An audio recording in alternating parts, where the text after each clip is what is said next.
Hi, I'd like to welcome everyone today to UC Retirement Plans Explained. Thank you for joining the October IIG. We started doing this last October, and I think we'll make this an annual thing where we go over retirement plans. And today the goal is to really discuss the UC pension plan and the other retirement saving plans that you have available at UCSD.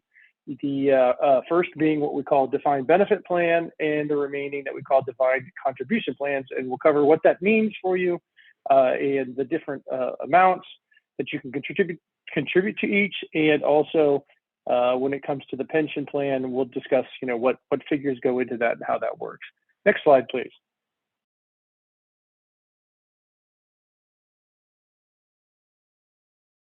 So here's our agenda today. We're going to do a welcome and introduction, which is going to include the UCRP overview. Again, the UC pension plan, which is more commonly known as a defined benefit plan, meaning that the benefit is defined at the end of the retirement plan. We'll go over the 403B, the 457, the DCP, the different investment options available in each, and then we'll bring it all together at the end of the presentation and go over how you should think or frame your retirement plan and the different options are within it as you get towards retirement. Next slide. So let's talk real quick about the UC primary benefit, which is the defined benefit pension plan. Something to consider here is over the last decade, employers have really shifted away from defined benefit pension plans to 401k plans. Only about 22% of American workers participate in a pension. If you think about that, that's mostly in government jobs. That's going to be federal workers, state workers, university workers. So you are definitely in the group of fortunate in that you have the defined benefit pension plan. It's backed by the state taxpayer in the state of California. And it is a really nice benefit, especially if you have a large number of years of service. Next slide. So here are the different UCRP or retirement plan or defined benefit pension plan classifications. You have the 1976 tiers, one that was coordinated with Social Security, meaning that you contributed to Social Security with your paychecks, and one that was not coordinated with Social Security. Very few people in the not coordinated with Social Security at this point, but most of you are going to be in that first 1976 tier. Then you have the 2013 modified and regular tier that offered the 401k plan, and then finally 2016. I don't imagine many 2013 and 2016ers in here. That's going to be much younger folks in the university system. Next slide. So what is UCRP retirement plan and what is it based on? So first of all, defined benefit pension plan, as I said in the beginning of the presentation, really defines what you're going to receive at the end of the plan, meaning you're accumulating these different items that go into the pension plan, and then at the end, a formula is used to determine what your benefit is or what comes out the backside. So the three things that go into that's the age on date of retirement, how many years and service credits you have with the university, and then what is commonly known as HAPC, or the highest average plan compensation, which is the last 3 years of your retirement. That's all multiplied to give you what's called the BRI, or the basic retirement income. Next slide.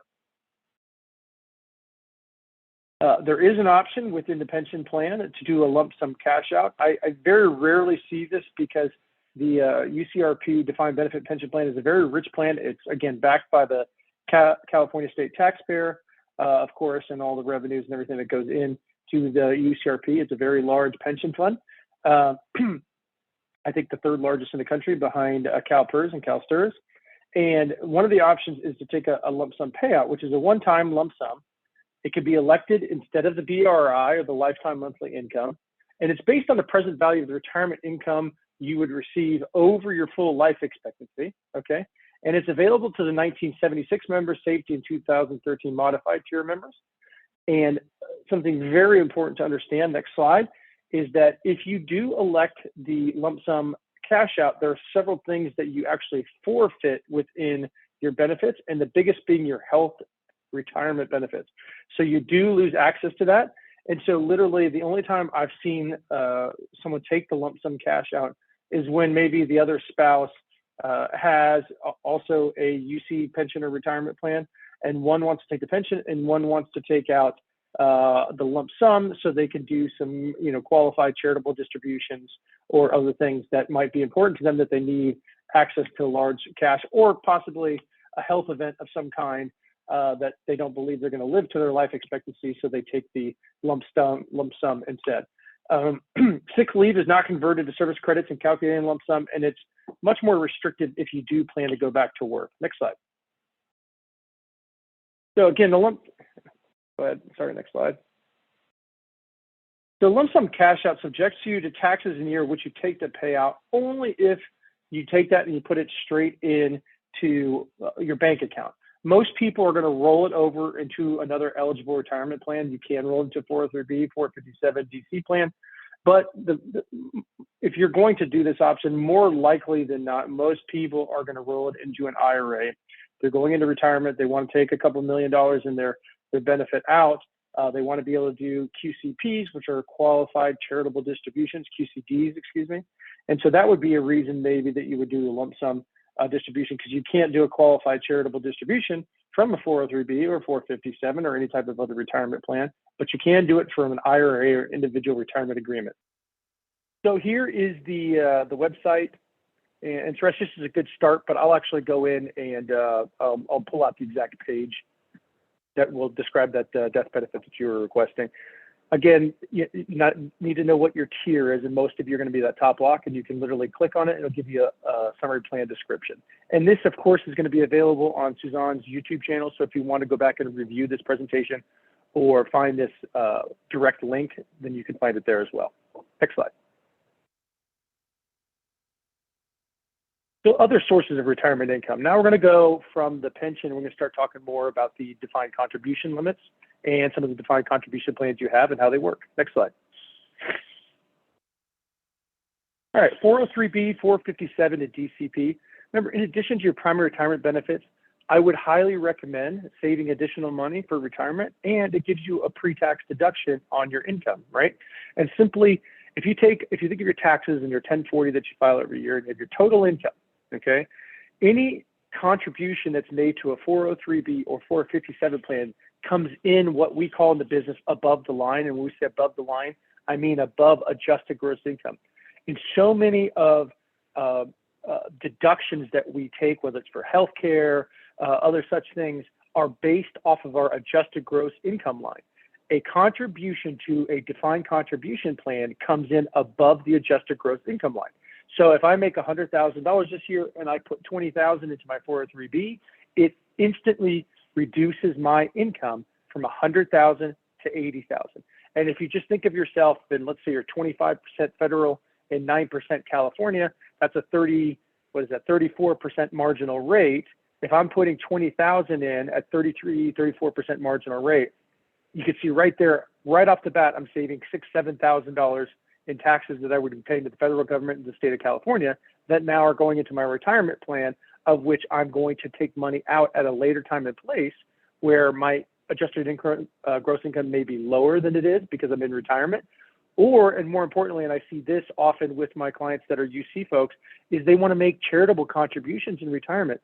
And there's a cap to it, but you can actually take money out of your IRA 403B 457, donate it to a charitable cause, and not have to pay income tax on it.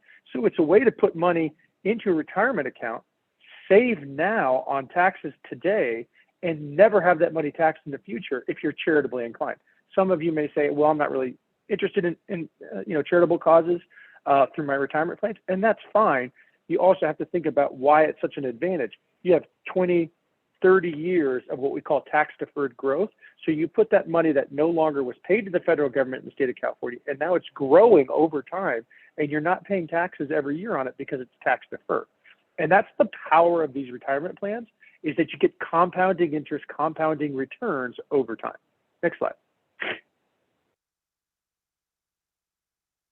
So defined contribution plan, the DC plan, and savings choice, it works very similar to a 401k. You contribute 7% of your pre-tax eligible pay up to $290,000 in the current plan year, right? That's not $290,000 contribution. That's $290,000 of pre-tax eligible pay. So you can multiply that by the 7%, and that would give you the amount. I believe it's right around $21,000.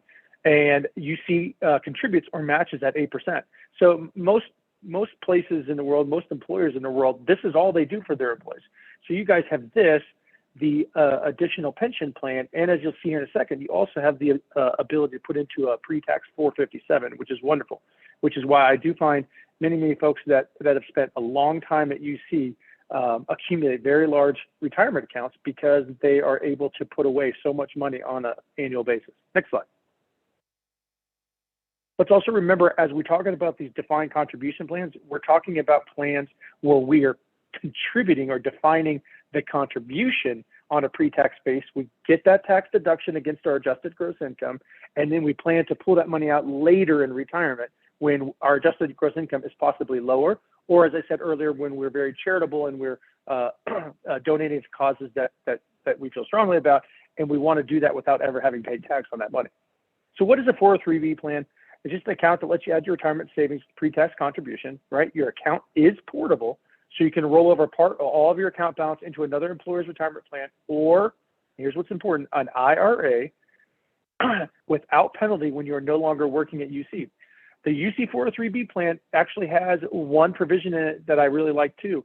If you are over 59 and a half and you are still working at UC, you can actually roll your 403B into an IRA before you have a separation of service. 457 not eligible for that, and neither is DCP, but you can do that with a 403B. And you may say, well, why would I want to do that, Ryan? Well, you may want access to investment options or strategies that are not in the actual retirement plan. The retirement plan, and most retirement plans out there, are made to be fairly simple.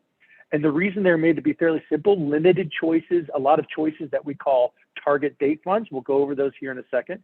But they're made to be simple because most people aren't sophisticated financial investors, and they want people to get invested without having to do much thinking about it, right? We want the people to put away, but we don't want to confuse them with, 80 different fund choices or whatever. You also notice in your retirement plan, right, your 403B, 457, all that stuff, that your choices are limited predominantly just to mutual funds, okay? So one of the reasons you may want to roll into a 403B is you like individual stock ownership. You have certain companies you want to, or you want to restrict away from certain companies. I don't want to own this tech company because I feel they invade privacy, or I don't want to own this oil company, fossil fuel company, whatever it happens to be. There are some options built into the UC plan, and I will go over those at the end. But you also need to understand, when you do invest in mutual funds, it's not just invest in a mutual fund because it looks nice or it has this great name or it says it's this, that, or the other. You have to pull up the hood and understand what's really in the mutual fund to know what you're really investing in. Okay, next slide. So eligibility and contributions, again, this is 2021 numbers. You can go on the website and find the 2022 numbers. I believe they're 20.5, but I could be wrong. But you see under 50, you can contribute that. And then if you're older than 50, you can contribute what's called the catch-up. And the catch-up clause this year, I believe, is 6.5 as well. And you can add that to your salary deferral. And your total combined annual contribution cannot equal more than 100% of annual compensation. Meaning if you're only making 25,000 or something like that, you may not be able to put all of it in. Certainly some people try to put as much as possible because maybe the other spouse has income from somewhere else and they're just looking for the deduction, but you cannot contribute more than 100% of your annual comp. Next slide. Do remember that when you put away into these retirement plans, they are made for retirement, and there are potentially early withdrawal penalties if you withdraw before 59 and a half. The penalty is 10%, and you still pay ordinary income tax. And that's only if you do a withdrawal prior to retirement. There is a special thing called 72T where you can actually start equal withdrawals at age 55. So there is a way around it. And I would, if you retire before 59 and a half and you want to withdraw on your IRA or on one of your retirement plans, just write me separately and I'll tell you where to find the IRS rules. So that you know how that works. I see that a lot. We have a couple of professional athlete clients, and of course they're retiring in their 30s and 40s, and we see that often within those investors because they want to withdraw on those funds before they get to 59 and a half since they're retiring so early. Next slide. So UC 457, what is it? It's just a retirement plan account that lets you add to your retirement savings with pre-tax contributions. So very similar to the 403B. And if you wonder where they get these numbers, these are just the portions of the tax code right? 403B, 457, IRC 403, and IRC 457. And taxes on your contributions here on any investment earnings are deferred again until you withdraw the money and the account is portable. Wow, looks a lot like a 403B, right? Well, it is. It's almost exactly similar.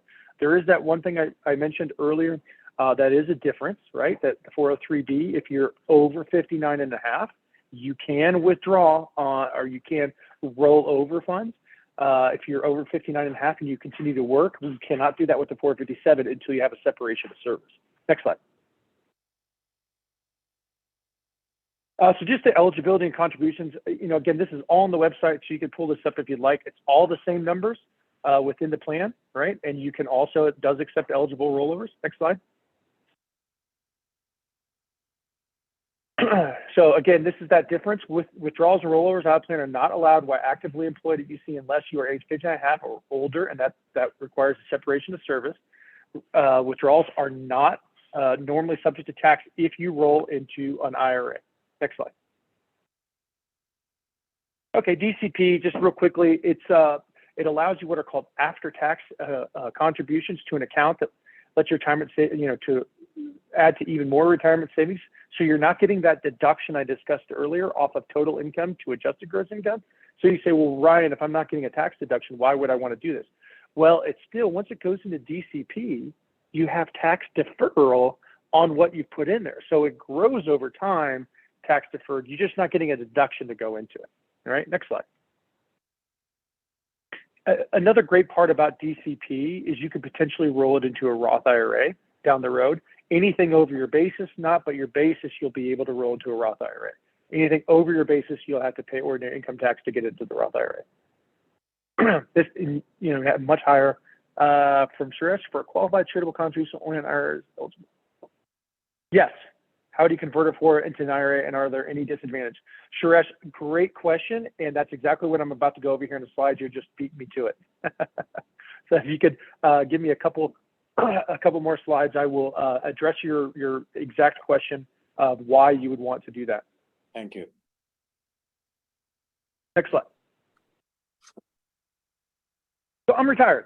What now? Okay, so this is directly from the retirement website. You can see down there, call a UC dedicated Fidelity Workplace Financial Consultant. So you have to understand, why this is such an important plan to Fidelity. So Fidelity runs the 403B 457 plan, and what they want you to do is then roll over to an IRA and work with them continuing in retirement. And that works for many people, and that's a very good solution for many people. And many people may say, hey, I want access to something else, right? So I'm going to go with both sides and tell you why you may want to do one or the other, and then address Suresh's comment as well about charitable distributions and why you would want and what the advantages and disadvantages are. Next slide. Again, straight from the Fidelity website here, it says consider rolling over retirement savings from other employers into your 403B 457 DC plan. Of course, they want you to consolidate the assets in their plans.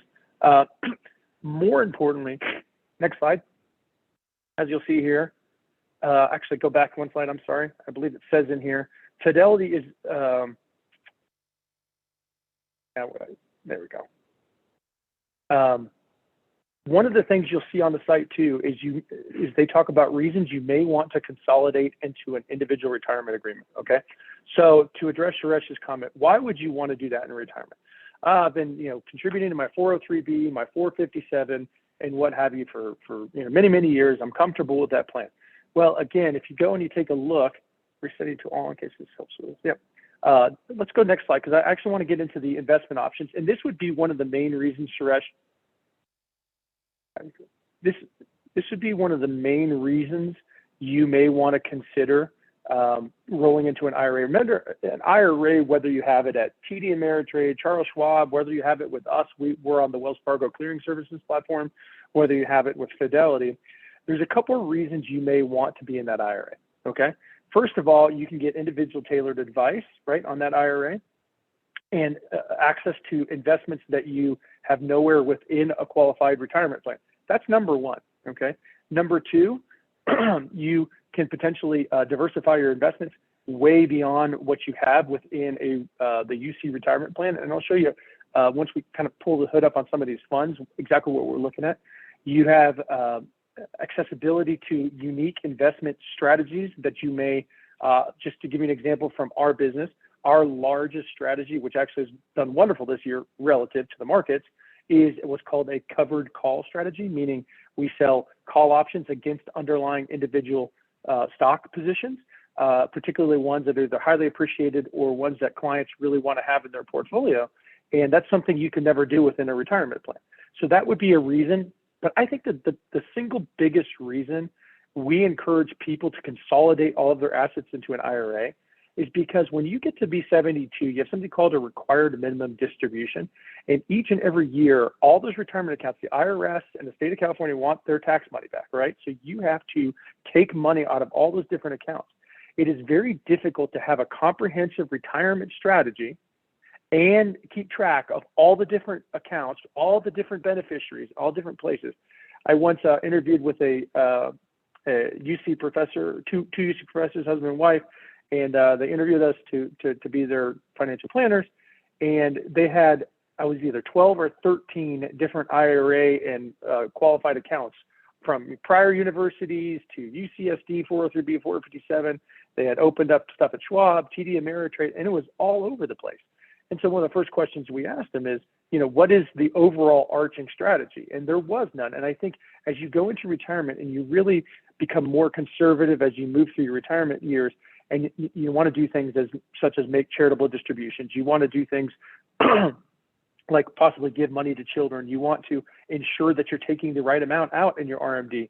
It is so much easier to do once you've consolidated assets into a single tax deferred account. So let's talk about real quick the investment options within UC, and then I'll kind of talk about maybe some of the limitations in the UC plan. And this is not a dig, just so everyone knows, on the UC retirement plans. This is common to every retirement plan, whether I'm lecturing to FedEx employees or American Airlines employees. Again, these plans are made to be fairly simple, so the average unsophisticated investor gets their money invested and doesn't feel overwhelmed.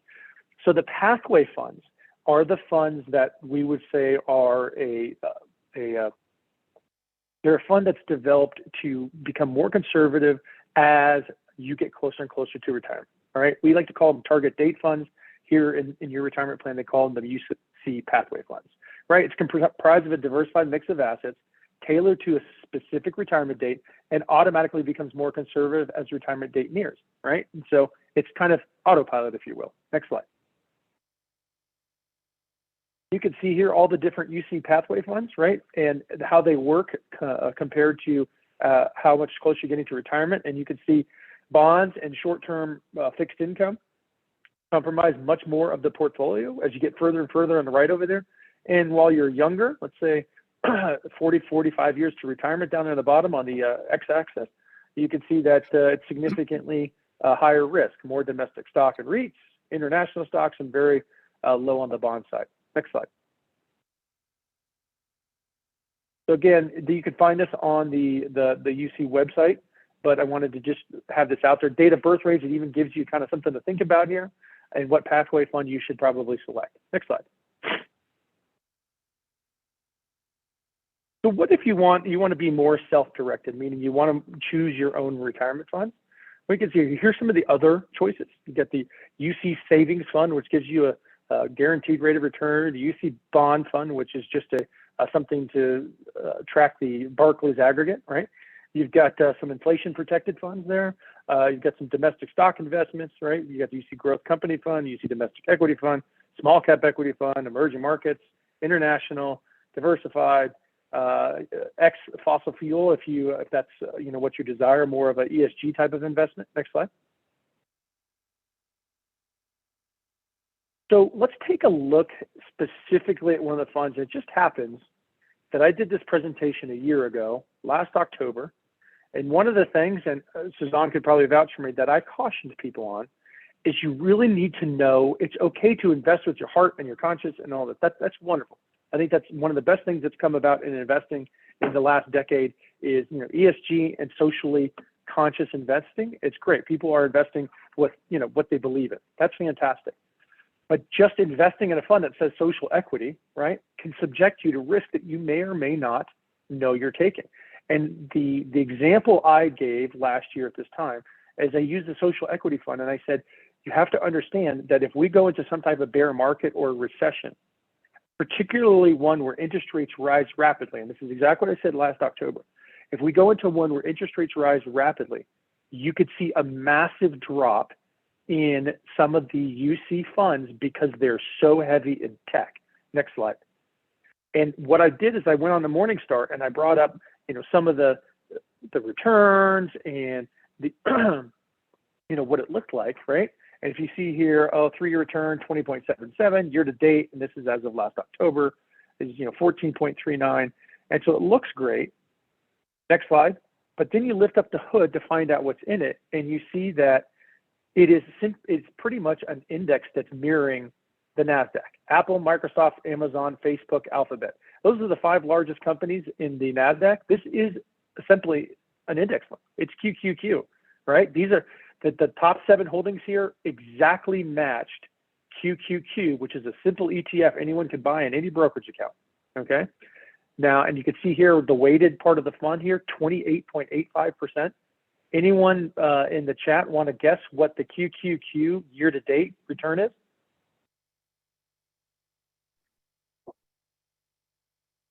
Minus 31%. Oops, I sent that. Sorry, I just sent that to everyone here.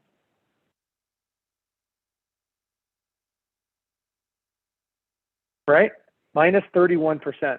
Compare that to the S&P 500, which is the index we use most common to measure the market performance of the United States large cap index. S&P 500 year to date is down 20%. The Dow, right, is minus 14%.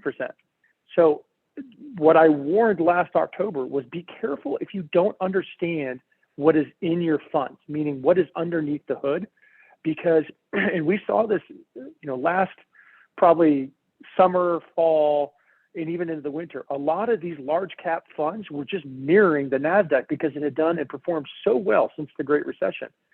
But you get what's called crowding into one space. And if that ever reverses, then everybody heads for the exit door. And that's why the NASDAQ has fallen.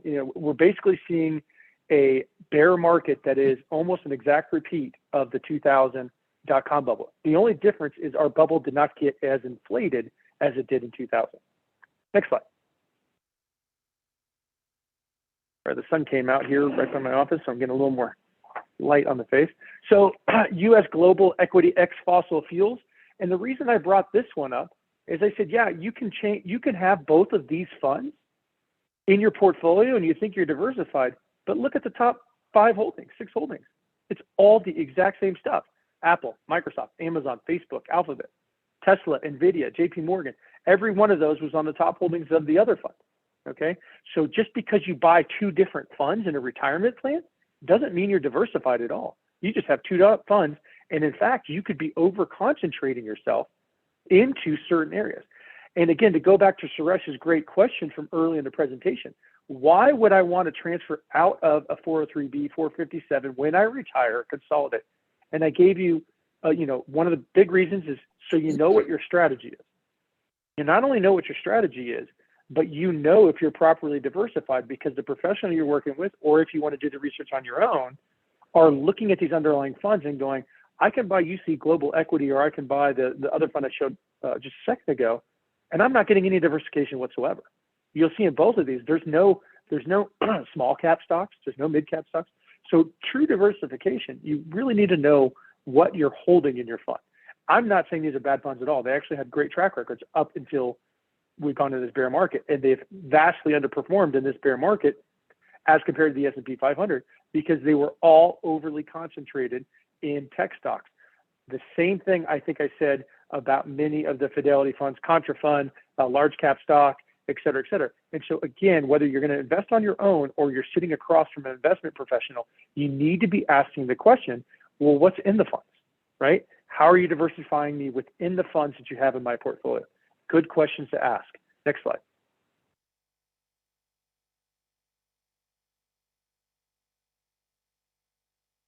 All right, so let's bring it all together here, and I'll wrap up and I'll open up for some questions. So again, from the website, investors and market pullback can be a painful thing. I don't think anyone on this presentation here would say that 2022 has not been absolutely painful, right? Bonds, the Barclays aggregate measurement is down 16%. Long dated treasuries are down 25%. The only thing that has worked this year are hedge strategies and commodities. Okay. I know a lot of people say, well, I don't want to invest in commodities because that includes fossil fuels. Totally understand that. But for those of you that are okay with that, that's the only asset class that's worked. That asset class is not even available in the UC 403B 457. So again, going back to Suresh's question, reasons you may want to diversify beyond just being in a 403B or 450 retirement plan, and why you may want to roll into an IRA. The good news, if you have a long time to stay investing, you're investing in a diversified asset mix that reflects your time horizon, financial situation, and risk tolerance, you can write it out. Ignoring the stock market noise and sticking with your investments isn't easy because the human brain is hardwired to be wary of the uncertainty, right? So let's take a look at some of the things we go through when it comes to investing, and then I'll wrap up. Next slide. All right, here are the biggest biases that we see in our industry. First is loss aversion, avoiding losses at all costs. My stock's down 50%. I don't want to sell it because I want to wait for it to come back. You can't do that because that stock, if a stock falls further than the index, that is telling you something. It's telling you investors desire that stock less than the index. So on the contrary, if you think you're going to make your money back faster, it's probably the direct opposite is going to happen. That's called loss aversion. I am the greatest, confirmation bias. I invested in Microsoft in 1998 and I held on to it through 2000. I bought Apple in 2009 and I've held onto it since then. Understand that you can make a great stock pick, but it does not confirm every pick that we're going to make is a good one, right? And we do the same thing in our business. Getting stuck on the first thing you see, it's called anchoring bias. The breaking news problem, you see something in the news, oh, this is going to happen. Remember, when it comes to pricing of stocks, when the news hits the newswire, the Wall Street Journal, CNN, whatever your news source is, right? When it hits that, that's already been priced into the stock. And that's what a lot of people don't understand. And that's why sometimes you see these things when a company reports amazing earnings and the stock falls because it's already been priced in, right? And there's safety in numbers, right? Herding bias. Well, everybody's investing in nothing but tech stocks. Could never go wrong. Well, we saw that in 2000. And unfortunately, we've had to relearn that lesson here in 2022. And we've seen that a lot in the meme stocks and Bitcoin as well. And the devil ambiguity inversion, right? So let's go to the next slide here and let's wrap up for some questions. Real quick, last year on minimum required distributions, you must start taking the annual minimum required distributions after attaining age 72. It was increased from 70.5 by the Secure Act. It suspends all MRDs that would have otherwise been required to take in 2020, and that was just simply a function of the pandemic and the market. But 2021 RMDs are going to be due this year by December 31st. And just remember the way it's calculated is the account balance on December 31st multiplied by the IRS life expectancy table, which you can get from any one of your advisors, or you can just get it from the IRS website as well. Just type in RMD IRS. Next slide. Capital accumulation, not many of you have this, but if you do, just remember Cap 1 was issued 92, 94, Cap 2, 2002 to 2003. There are the interest rates, right? You can roll over or take a taxable distribution. If you want, it's issued at the end of the month after your first pension check or lump sum cash out. Next slide. And there is my email. If you have any questions, I'm going to go down to the chat. Suresh, hopefully I answered your question. If not, I'd be happy to take some other questions or expand on it. Ryan, in the chat. Thank you. Yeah, just a quick follow-up. Did I understand correctly that the way to convert a 403B or 457 into an IRA is to convert to the UC pathway funds? Or did I miss? No. So two separate issues here. You're thinking of the actual underlying investments. Well, the what reason you should be thinking of is the shell. The shell that you're in 403B or 457 that keeps it tax deferred. Let's say this shell is my 403B. It doesn't matter what the investments inside of it are. Here's my 457. I could take both of those and put them into an IRA in retirement, right? Okay. And I can consolidate all those assets into one tax deferred retirement account. That is called a direct rollover. Fidelity actually sends the check. If they send it to somebody outside of Fidelity, they actually send a check directly either to the participant or they send the check directly to the brokerage house, depending on what the client wants. And then you can consolidate all those assets in one individual retirement agreement. Okay. You can also take your 403B, you can roll it into 457, you can go backwards. Again, my advice to the majority of folks in retirement is consolidate those assets into an IRA. Now, I think your question is, do I need to go in a pathway fund to do that? No, not at all. When you do a direct rollover, the account normally goes to cash. Yes. Then the cash is deposited and then allocated in the new account. That's how it happens. There's also something called an indirect rollover, which I would encourage you to avoid because it could make the rollover taxable if you don't deposit the check right away. So a direct rollover to an IRA is the most simple way to consolidate all those retirement assets. If you have further questions on that, Suresh or anyone else, please email me. I'm happy to answer any of your questions. Suzanne says, if you want to roll them over to an IRA, can one do it oneself or must use a financial advisor? Yes, I believe on the Fidelity website. Now you'd have to go to a Fidelity, to your Fidelity portal. I'm pretty sure you can consolidate or have it all go to a Fidelity IRA. And then let's say you instead wanted to use Schwab and you didn't want to use Fidelity and you wanted to direct it yourself, Suzanne, then you would just simply open an IRA in a Schwab account, and going from an IRA at Fidelity to an IRA at Schwab is simply called a transfer. That's not a rollover. The rollover is when you go from a retirement plan to an IRA, and then a transfer would just be a custodian to custodian.